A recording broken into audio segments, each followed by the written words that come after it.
qu'un désir, être près de toi et sentir tes bras. Au Père. Merci.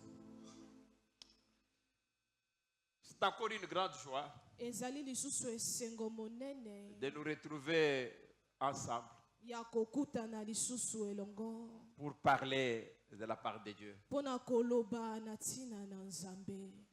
Oh, je vous dis, c'est merveilleux.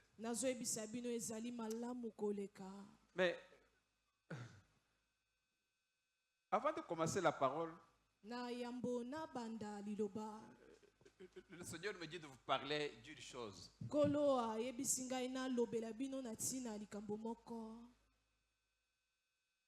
Mais je vais le faire à la fin.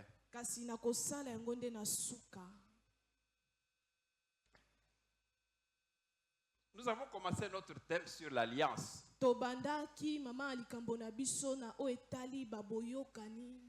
Et la puissance de la parole. Notre thème d'aujourd'hui, sous-thème plutôt, c'est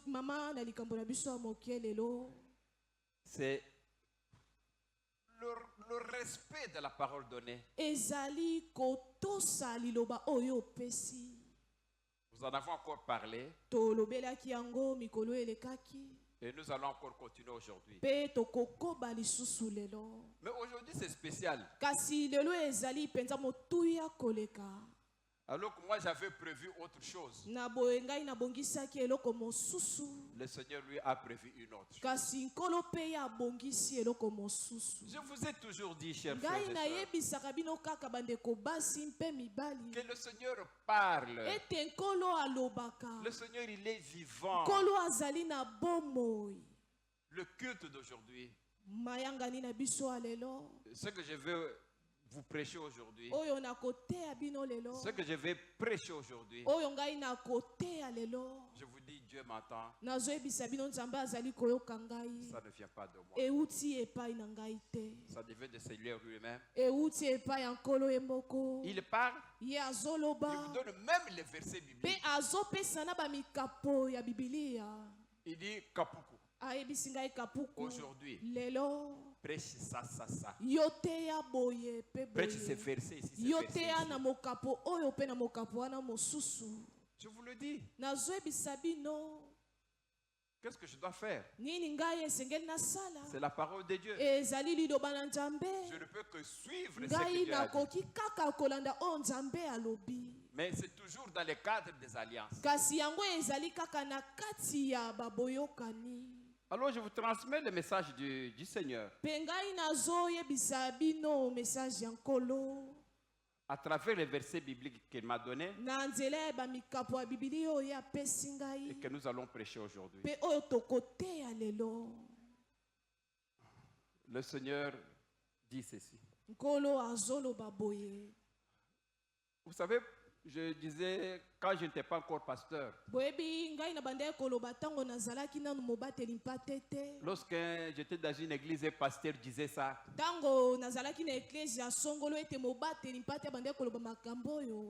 alors j'ai dit, mais c'est quand est-ce que le Seigneur lui a dit ça?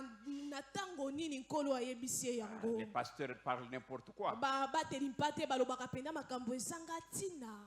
Mais je vous dis, le Seigneur parle. Même à vous aussi, il parle.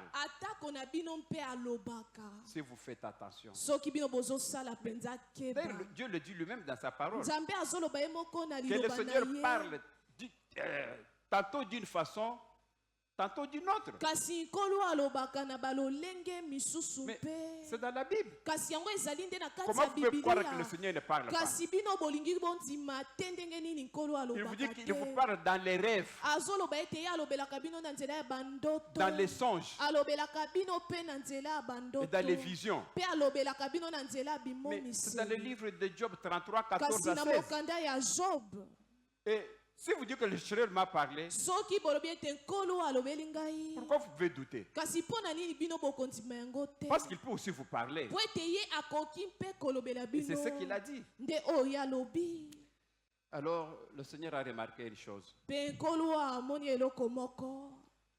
Seigneur dit que vos vies, nos vies, moi dedans aussi, sont bloquées. Les bénédictions n'arrivent pas. Nos souhaits n'arrivent pas. Il y a une cause. Votre comportement, le non-respect de votre propre parole,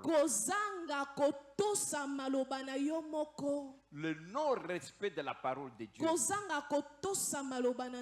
Voilà ce qui bloque votre vie.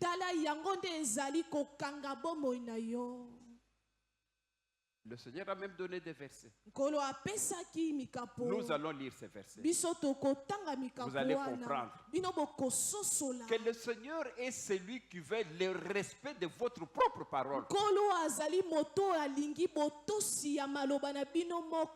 Quand vous dites quelque chose, il faut l'accomplir. Quand vous signez une alliance, il faut l'accomplir. Ce qui m'a étonné, moi, le Seigneur dit, même si vous avez signé un pacte avec le diable,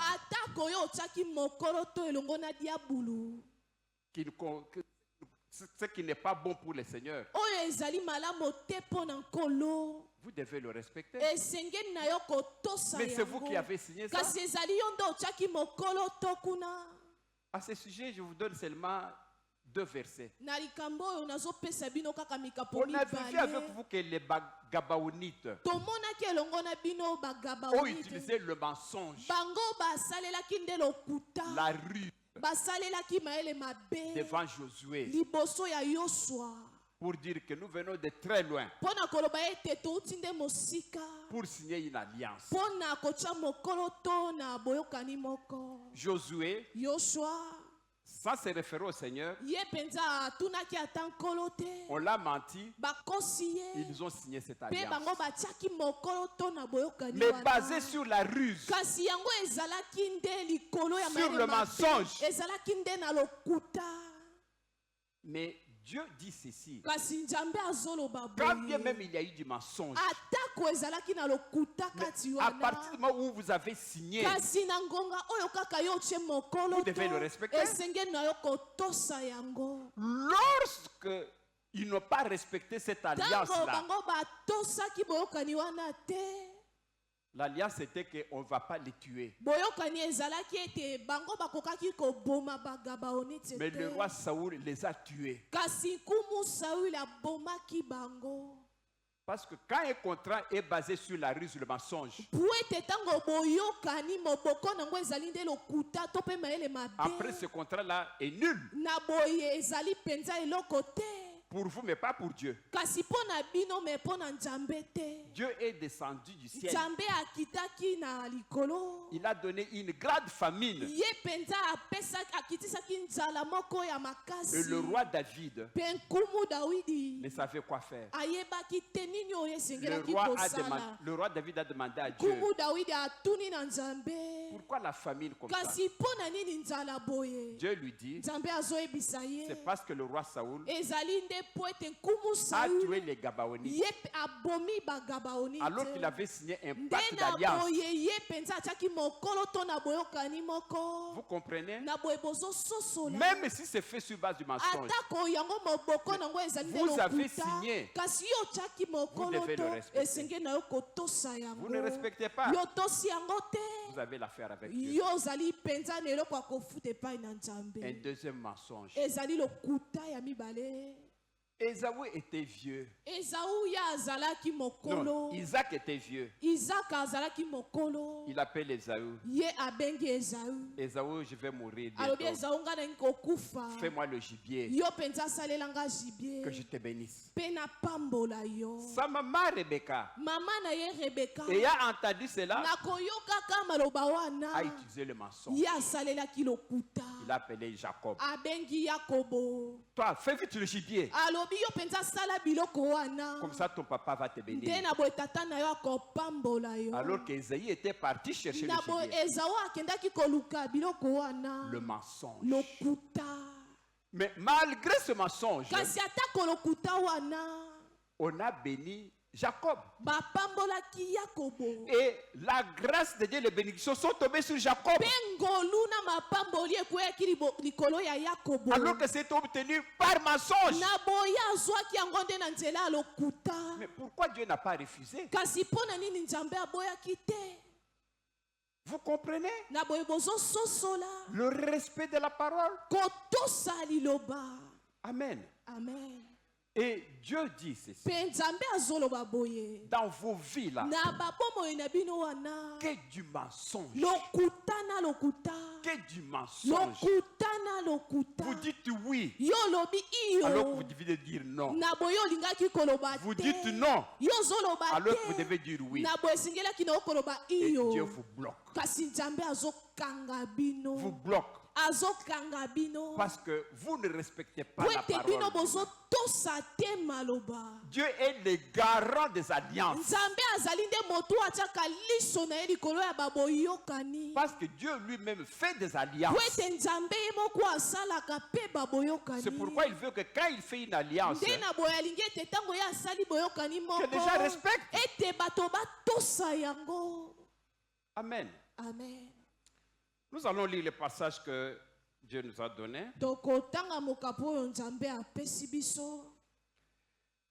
On va commencer par lire Jérémie 35. On va lire du verset 1. Puis on va continuer.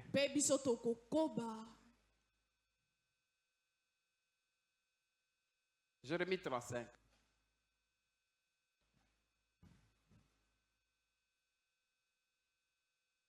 Nous allons prêcher avec ce verset avant de continuer. La parole fut adressée à Jérémie de la part de l'Éternel.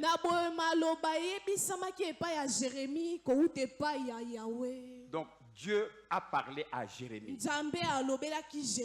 C'était au temps de Joachim, fils de Joas, roi de Juda, en ces mots.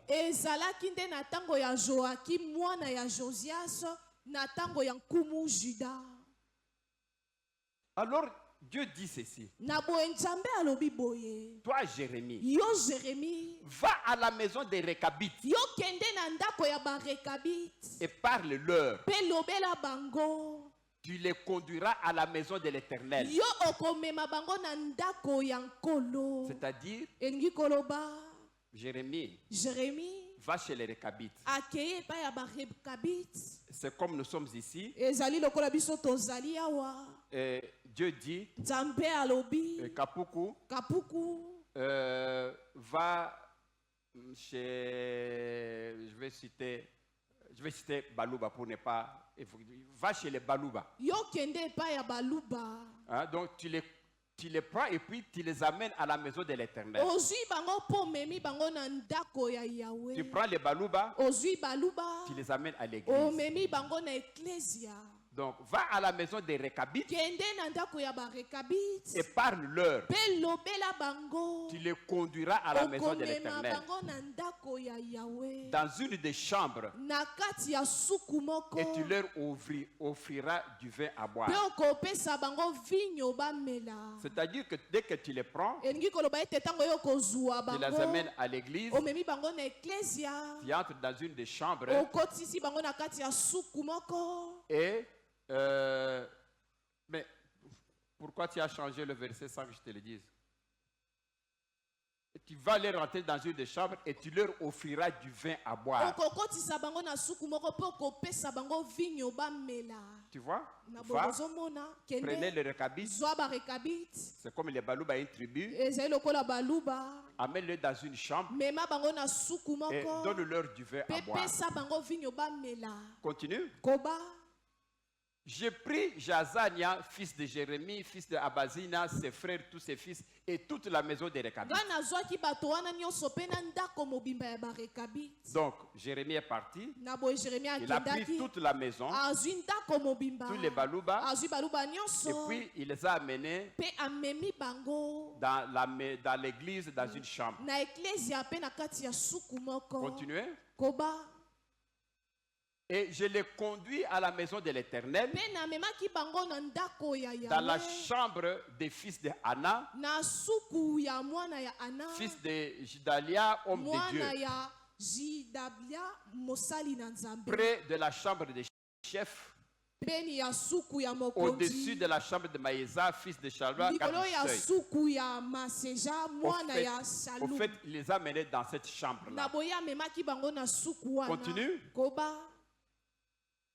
Alors la Bible continue, mais ils répondirent. Quand ils ont amené dans la chambre, il leur a donné du vin. Voilà maintenant que les Baloub ou bien les Rekabites vont répondre. Ils répondirent, nous ne buvons pas de vin. Car Jonadab, fils de Rekab, notre père, nous a donné cet ordre. Vous ne boirez jamais de vin, ni vous, ni vos fils. Et vous ne bâtirez point de maison. Vous ne sèmerez aucune semence. Vous ne planterez point de vignes. Et vous n'en posséderez point. Mais vous habiterez sous les tentes toute votre vie, afin que vous viviez longtemps dans le pays où vous êtes étrangers. Vous entendez? On leur a donné du vin par Jérémie. Et ils disent à Jérémie, non, nous on ne prend pas du vin. Notre ancêtre nous a dit ceci. Nous on ne boira jamais du vin. On ne construira jamais de maisons. Nous habiterons toujours les tentes. On ne peut même pas avoir de plantes. On ne peut même pas du commerce. On nous l'a interdit depuis des années. Nous ne faisons pas ça. C'est pourquoi nous sommes à détente. C'est pourquoi nous n'avons pas de plantes. Et puis il continue à dire au verset 8, nous obéissons à tout ce que nous a prescrit Jonadab. Vous comprenez? Nous obéissons à ce que nous a dit Jonadab, fils de Rekab, notre père. Nous ne buvons pas de vin pendant toute notre vie. Nous, nos femmes, nos fils et nos filles, nous ne bâtissons point des maisons pour notre demeure, et nous ne possédons ni vin, ni champs, ni terre ensemencée. Nous vivons dans des tentes et nous suivons et pratiquons tout ce que nous a prescrit Jonadab. Vous avez entendu? Ils ont dit quoi? Nous faisons à la lettre tout ce que nous a dit par Jonadab. Quel respect! Est-ce que c'était un bon ordre ça? Que vous ne devez pas partir des maisons?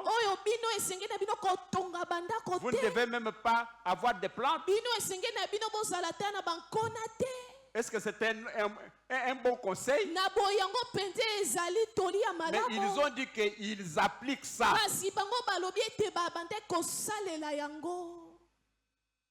Alors, lorsque Nebuchadnezzar, au roi de Babylone, est monté contre ce pays, nous avons dit, allons, retirez-nous à Jérusalem, loin de l'armée des Chaldéens et de l'armée de Syrie. C'est ainsi que nous habitons à Jérusalem. Amen. Amen. Frères et sœurs, on a tous entendu que Dieu a envoyé Jérémie pour prendre les Rechabites, aller leur donner du vin à l'église. Ils ont dit que nous, on ne prend pas du vin, on ne bâtit pas, on ne fait rien. Parce que nous avons eu l'ordre de notre roi Judaka. Ni nous, ni nos enfants. Alors maintenant, l'Éternel Dieu intervient.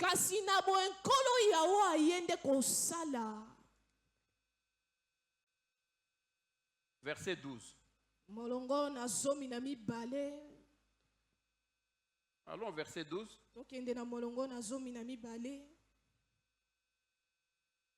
Alors la parole de l'Éternel fut adressée à Jérémie. Écoute maintenant ce que Dieu dit à Jérémie. Verset 13. Ainsi parle l'Éternel des armées, le Dieu d'Israël. Va et dis aux hommes de Juda et aux habitants de Jérusalem, ne recevrez-vous pas mes instructions pour obéir à mes paroles? Dit l'Éternel.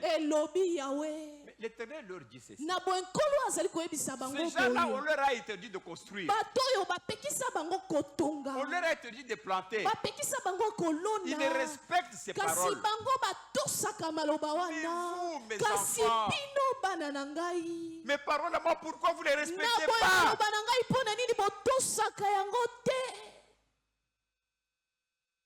C'est Dieu qui a donné cet exemple. Voilà d'autres. Ils sont frappés de malédictions par leurs ancêtres. Vous ne construirez jamais. Vous allez vivoter.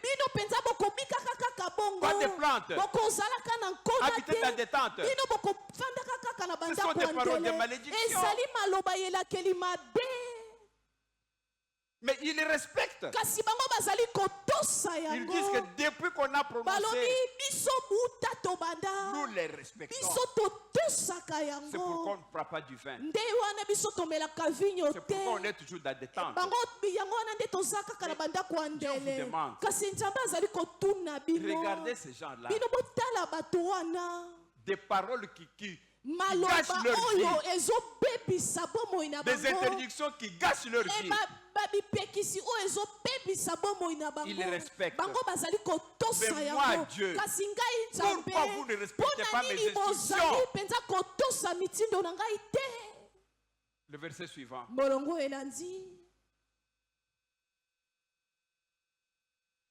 On a observé les paroles de Jonathan, fils de Rechab, qui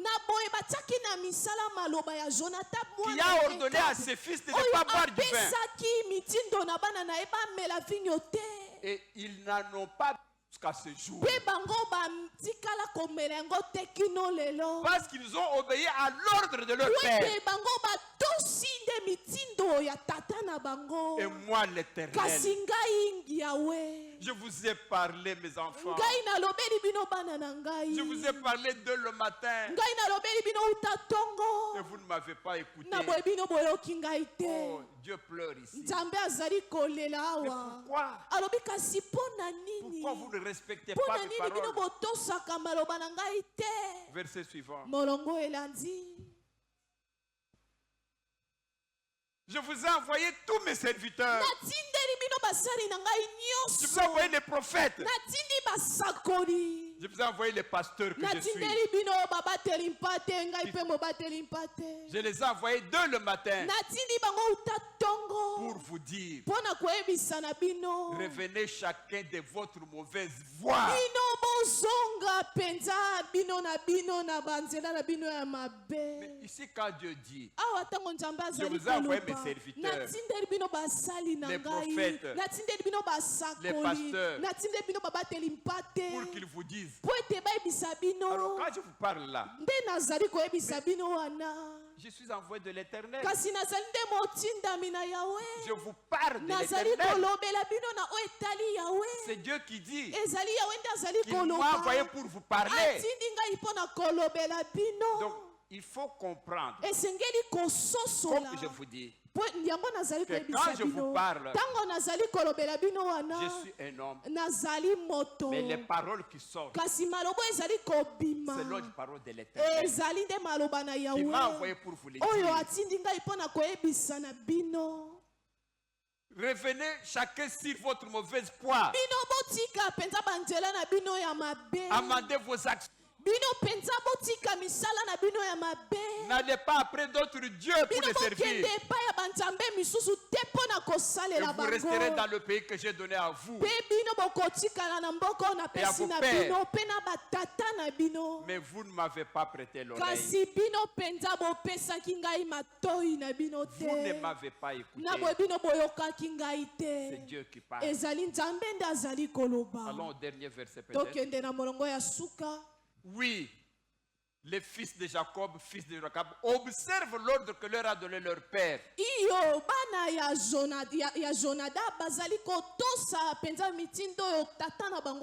Et mon peuple à moi ne m'écoute pas.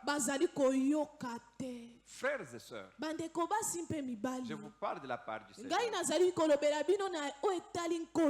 Avant que j'entame le deuxième verset que Dieu m'a donné, je vous dis une chose. Les Récabites, c'est un peuple comme tout le monde. Mais voilà comment ils ont été maudits par des paroles. Et vous ne pouvez pas vivre décemment. Mais les Récabites d'hier, ils sont encore là aujourd'hui. Qui sont encore frappés de cette malédiction de ne pas vivre décemment. Vous savez, j'avais prêché sur le Récabite dans cette église il y a à peu près, je ne sais pas, 3 ans ou 4 ans. Pour vous dire ceci, un Récabite, c'est la personne qui ne sait pas bien se loger. La personne qui habite dans la tente. S'il est frappé de malédiction, il n'achètera jamais de maison. Il vivra toujours dans la location. Dieu dit, il faut construire. Mais eux sont frappés de malédiction. Qu'ils doivent vivre dans des tentes. Vous connaissez des tentes. Quand la pluie vient, ça tombe. J'avais prêché dans cette salle. Il y a, je crois, à peu près 3 ans, je crois. Pour dire que, vous savez, nous sommes dans l'église. Je vous disais le secret de cette église. Le secret de cette parcelle. Je vous ai dit ceci. Il y a quelques années, peut-être 20 ans, ici il y avait la forêt. GB n'existait pas. GB Oyo. Ça n'existait pas. Il y avait la forêt. Il n'y avait que l'hôtel Cypress ici. Mais c'était un dépôt pour l'armée. Ici c'était la forêt. Tous les GB là c'était la forêt. Alors l'État a décidé de lotir cet endroit, de donner aux gens pour qu'ils en construisent. On va donner des terrains vides. Je vous dis, beaucoup de gens beaucoup de gens n'avaient pas l'importance d'aller acheter les terrains. Ils disent que les terrains. Quand est-ce qu'il y aura du courant là-bas? Quand est-ce qu'il y aura l'eau là-bas? Il a préféré rester dans la location.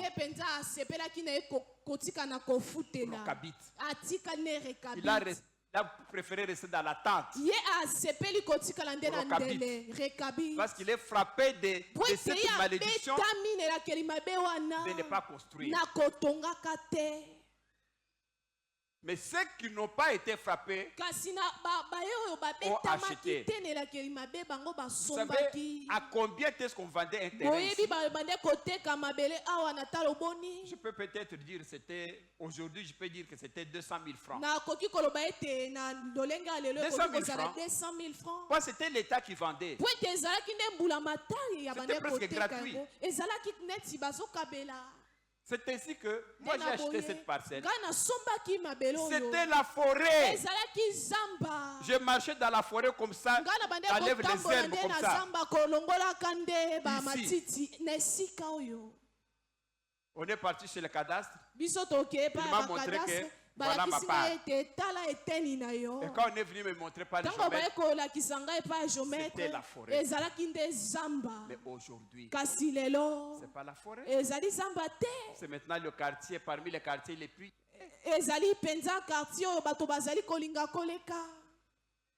Il faut refuser d'être rocabite. Il faut avoir la volonté de construire. C'est la volonté de Dieu. Dieu dit dans Deutéronome, mes enfants, quand vous irez en Israël, quand vous construirez des grandes maisons, n'oubliez pas que c'est l'Éternel. Mais c'est Dieu qui le dit. Que quand vous construirez des grandes maisons, pasteur, cherche-moi ce verset-là. Dieu dit, c'est dans Deutéronome, je crois 24 ou 23. Si je me trompe mais si Dieu dit que quand vous construirez des grandes maisons, Dieu veut que vous construisez. Sinon, il ne peut pas vous le demander. Vous savez, même aujourd'hui, les Rokabites sont dans les mentalités. Cherche-moi le verset là. Il n'y a pas longtemps, Malukisi c'était encore la forêt. C'était même la forêt. Vous savez bien. Et lorsqu'on a commencé à donner les terrains à Sélé, les Rokabites ont dit la même chose. Là, il n'y a pas de courant. Et quand est-ce qu'on va avoir du courant là-bas? Il a préféré rester ici, dans la location, dans une tente. Ou demain, papa Lopang va venir. Demain, le propriétaire va venir. Non, pas les papas, c'est surtout les mamans Lopang. Surtout les mamans. Le loyer va augmenter. Sortez. Et vous serez instable. Mais allez acheter le terrain à Maluku. Vous aurez votre place à vivre. Les gens ont toujours la même mentalité. Continuez à vivre dans des tentes. Alors qu'on peut évoluer. Quelqu'un m'a encore contacté. On va les terrains, comment on appelle ça? Là où on va à la prière, montagne, là c'est mon Mangengenge. Les terrains vides. Je suis parti jusqu'à Mangengenge. Vous voyez, avant d'arriver à Mangengenge, il y a la forêt là-bas. Cette forêt ici, demain ça ne sera pas la forêt. Ça coûtait $150. J'ai fait un effort. J'ai acheté le terrain là-bas. Jusqu'à ce jour. C'est la forêt. J'avais mis une petite cabane là-bas. Il y a de cela, je crois, 3 ans. Frères et sœurs. Je suis parti maintenant là-bas pour voir si on ne va pas voler mon terrain. Quelque chose va acheter à $150. Tous sont venus. Les enfants de l'Europe sont venus chercher le terrain. Ils commencent à le chercher là-bas. Il faut compter $4,000. Ils ont commencé à construire. Là où j'ai ma petite cabane là, les Banapoto ont construit ailleurs là des grandes maisons et des villas. Est-ce que vous avez la volonté de ne pas être recabite? Vous avez la volonté de d'évoluer. Mais le verset que j'ai demandé, ça vient toujours. Alors, je vais chercher moi-même. Peut-être. Il faut voir Deutéronome, ça doit être 24 ou 28. Mais regardez un peu 24. Quand vous construirez des grandes maisons,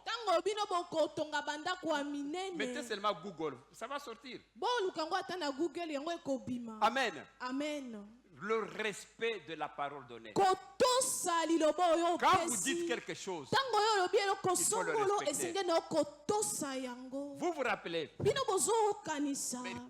mercredi, quand nous avons prêché sur la je vous ai parlé de Jephthé.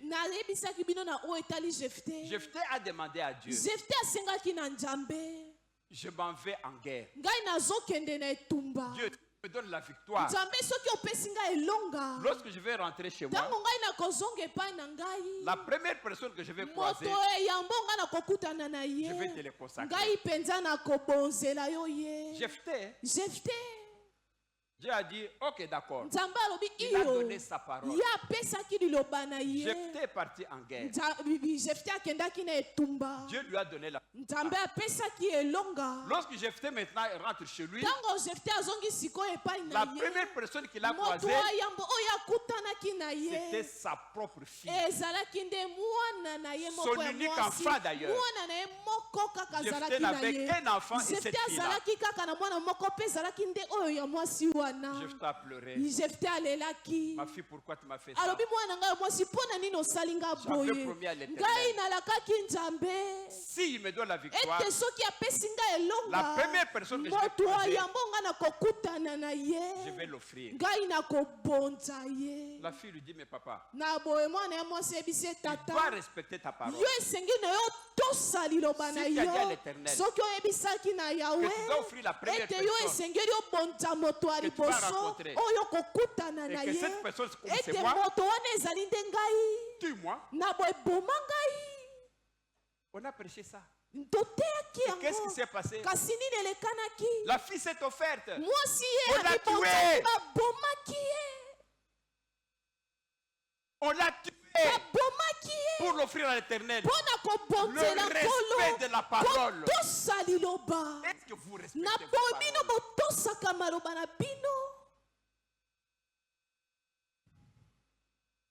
Vous avez dit à une dame qui part à Turquie. Vous vendez vos cabellos à $20. Donne-les-moi. Moi, je vais choyer à l'université à $30.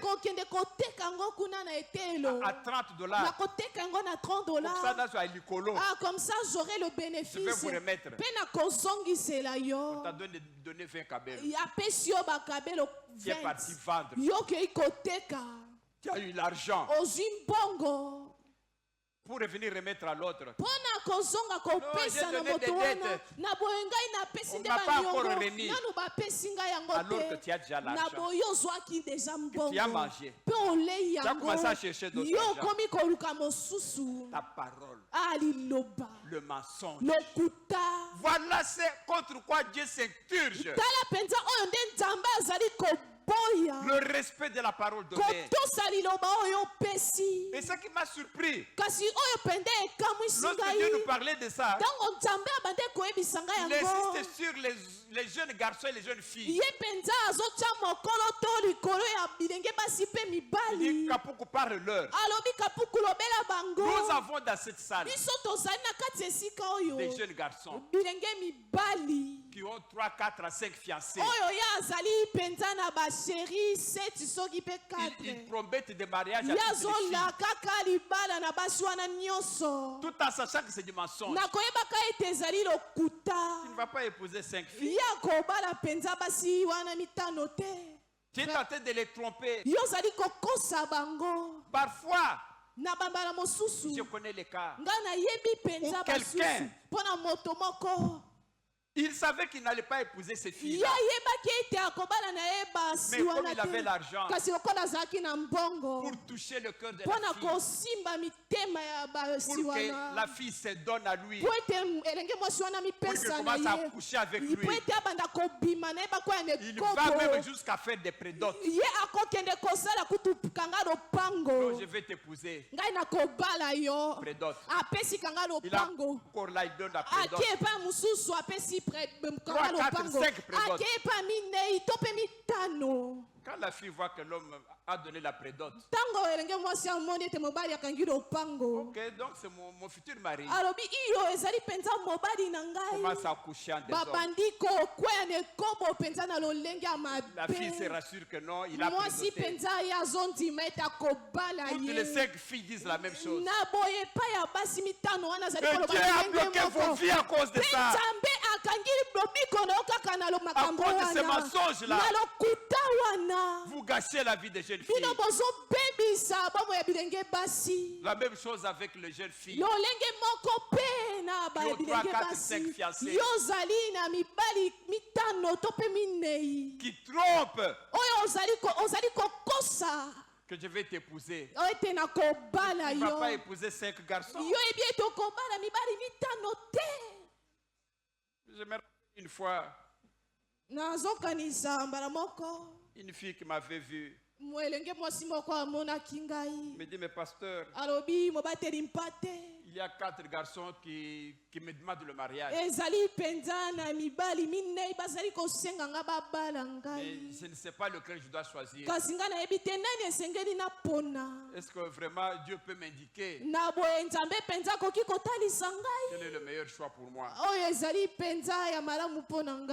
Je demande à une fille, mais comment tu peux faire pour avoir d'abord 4 fiancés? La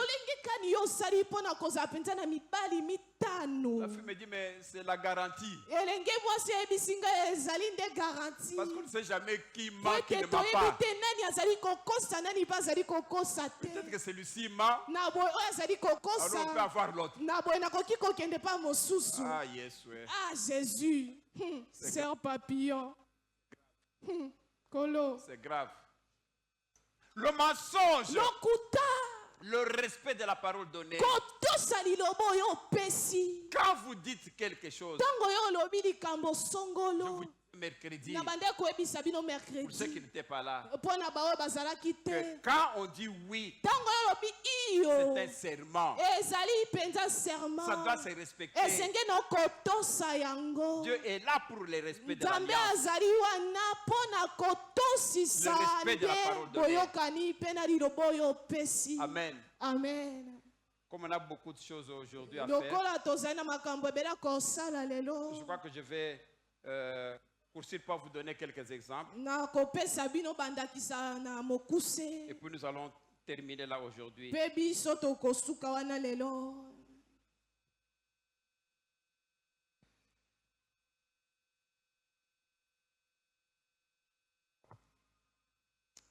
Ce que j'aimerais vous dire, chers frères et sœurs, le Deutéronome est là. Ça, c'est la parole de Dieu. Deutéronome 8:12.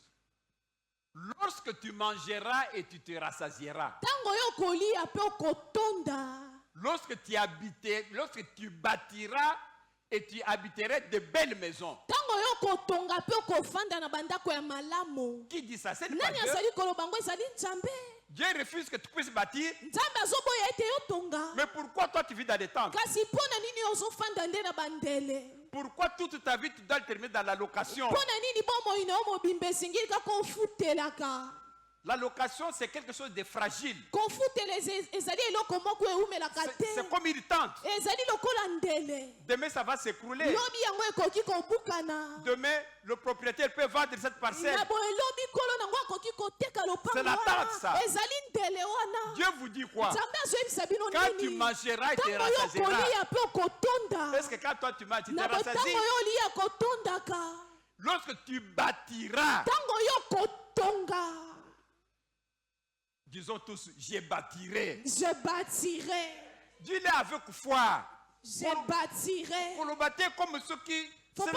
C'est prophétique. Dieu dit, lorsque vous bâtirez, et vous habiterez de belles maisons. Dieu vous demande d'habiter de belles maisons. Est-ce que cette parole, vous pouvez en faire vôtre? Que cette parole s'accomplisse dans vous au nom de Jésus. Que cette parole de Dieu, vous puissiez la vivre au nom de Jésus. Vous devez bâtir des maisons. Vous devez habiter de belles maisons. C'est biblique. C'est la recommandation de Dieu. Que vous puissiez bâtir. Vous puissiez vivre dans de belles maisons. Pas dans des maisons, mais de belles maisons. Mais pourquoi vous devez habiter dans des tentes? Fais un effort. Vous savez, il y a des paroles qui ont été prononcées qui font que des gens, les Rechabites, habitaient dans des tentes. Ces paroles-là peuvent aussi traîner dans votre vie pour dire que vous n'habiterez jamais dans des belles maisons. Vous serez toujours dans la location. Vous serez dans les tentes. Nous, on va prier. Je me rappelle, il y a 3 ans, lorsque j'avais prêché sur ça, nous avons prié dans cette église. Après cette prière-là, après 2 ou 3 mois, pas plus de 6 mois, beaucoup de gens ont acheté des maisons. Beaucoup de gens ont acheté des parcelles. Beaucoup ont témoigné ici. Si vous vous rappelez. Oui, vous vous rappelez. Oh, papa, vos prêches sur le Kabit. Ça touchait mon cœur. J'ai prié. J'ai acheté un terrain là-bas. J'ai commencé à construire là-bas. Parce que les paroles de malédiction là, qui frappent les Rechabites, vous frappez aussi sans le savoir. J'annule ces paroles au nom de Jésus. J'annule ces malédictions au nom de Jésus. Achetez des maisons. Construisez de belles maisons. Je le déclare au nom de Jésus. Et que cela soit effectif dans vos vies. Amen. Amen. Que Dieu vous bénisse.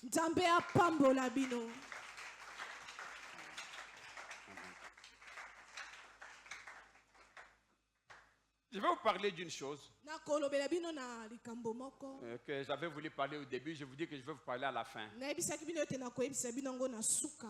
Chers frères et sœurs, Dieu est là.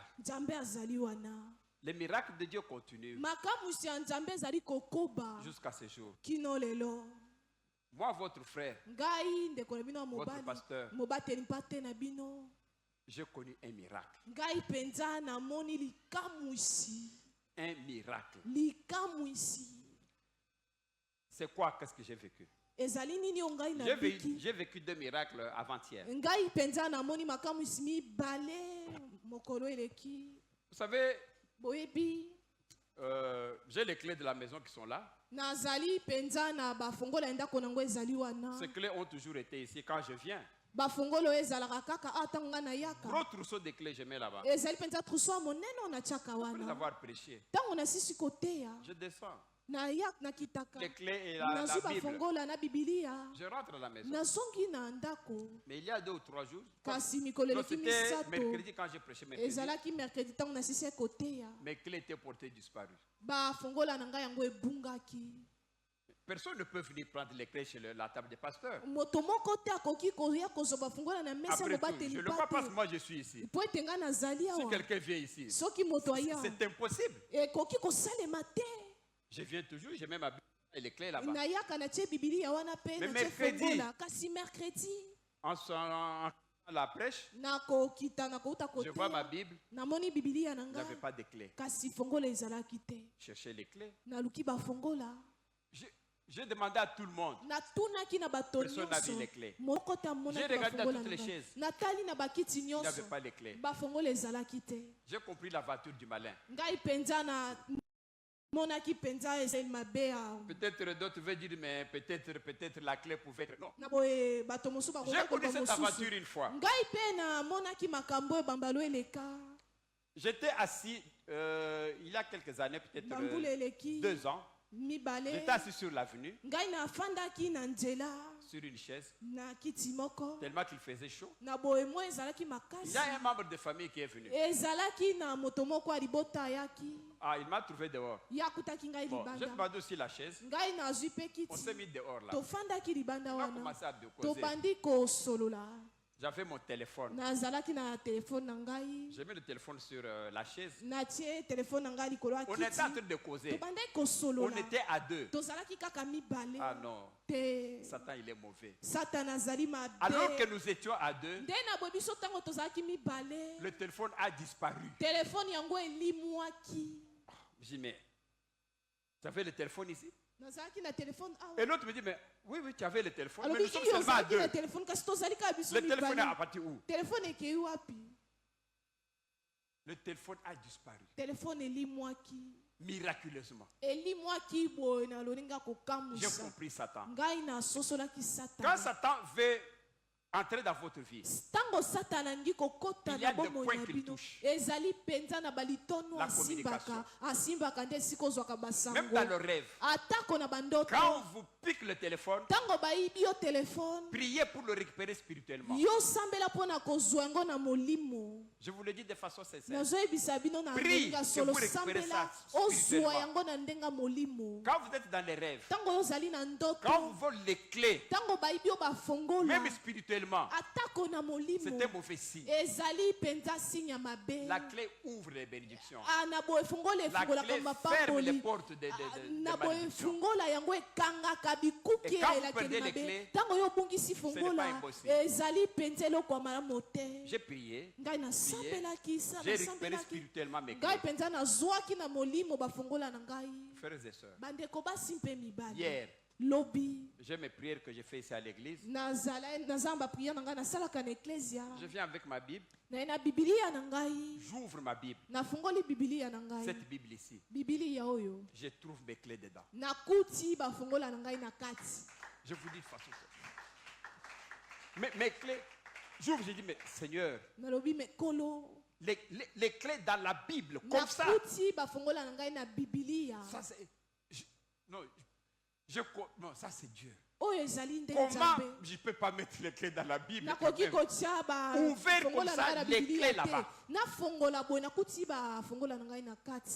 C'était avant-hier. Ça c'est encore bien.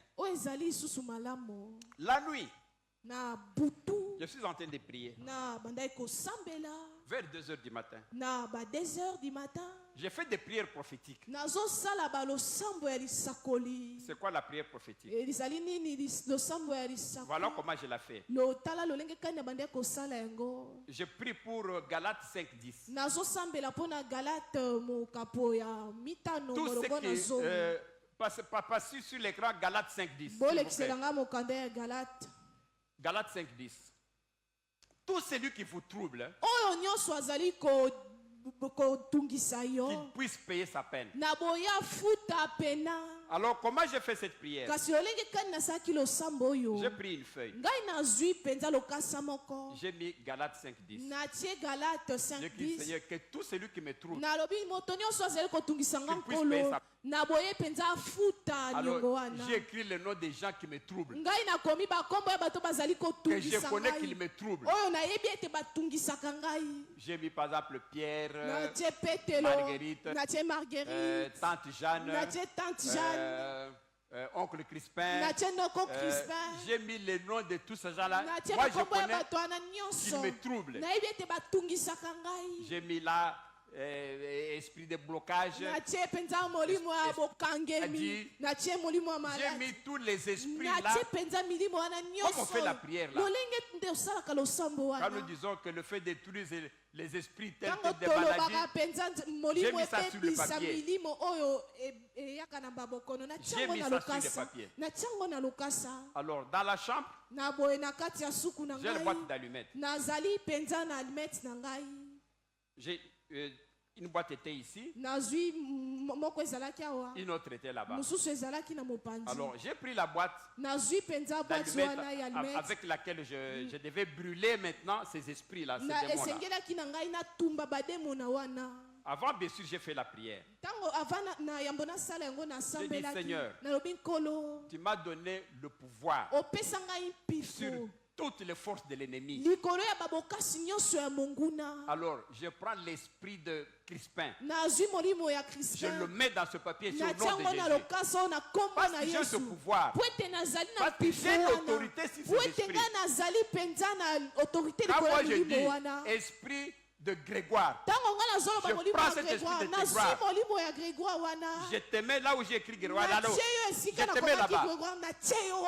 Je crois à cette prière. Parce que Dieu m'a donné l'autorité sur toutes les puissances de l'ennemi. Et que tout genou doit fléchir devant ma parole, devant l'autorité. Je dis, esprit de Tante Bernadette, je prends ton esprit, je le mets là-bas. J'ai écrit tout dans les papiers là-bas. Alors il y avait une allumette là-bas et une autre ici. J'ai pris l'allumette. Avant d'allumer l'allumette, j'ai prié. J'ai dit, Seigneur, maintenant, j'invoque le feu. Seigneur, tu es le feu de Moran. Le feu qui a brûlé Sodome et Gomorrhe. C'est toi, le feu que Élie a invoqué au mont Carmel, devant le prophète de Baal. Le feu qui est descendu du ciel. C'est toi. Maintenant, Seigneur, je vais allumer cette allumette.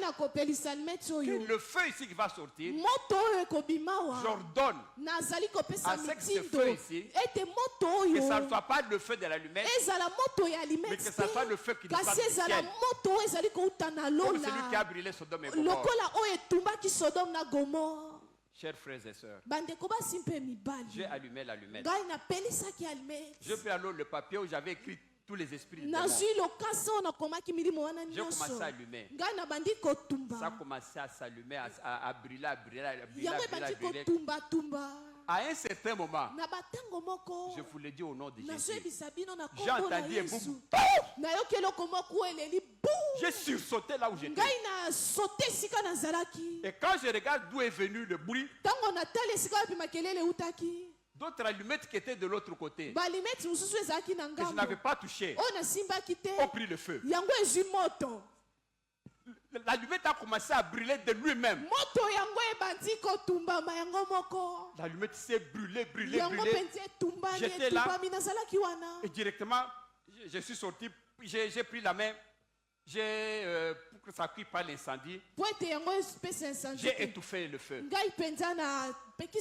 sur l'allumette que je n'avais pas touchée, sur l'allumette qui était de l'autre côté. Moi j'étais de l'autre côté. Oh, frères et sœurs, j'ai vu le miracle. Je vous l'ai dit, moi, votre pasteur, j'ai vu ce miracle. Alors, Vous savez, ça me rappelle beaucoup de choses dans la Bible. Lorsque dans la Bible on vous dit que Élie ou Josué était un homme comme moi et toi, mais il a fait arrêter le soleil. Le soleil s'est arrêté. On lit là comme si c'était de la blague, mais c'est une vérité. Élie qui a invoqué le feu est descendu. C'est une réalité. Ce que moi j'ai vécu, frère et soeur, ça m'a étonné que je puisse invoquer le feu pour brûler des démons, mais que l'autre allumette qui était là, que je n'avais même pas touché, puisse prendre le feu. Je dis que Seigneur, que la gloire te revienne. Je n'ai qu'un désir,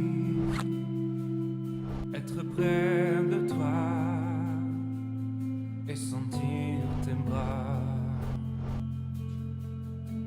Oh Père,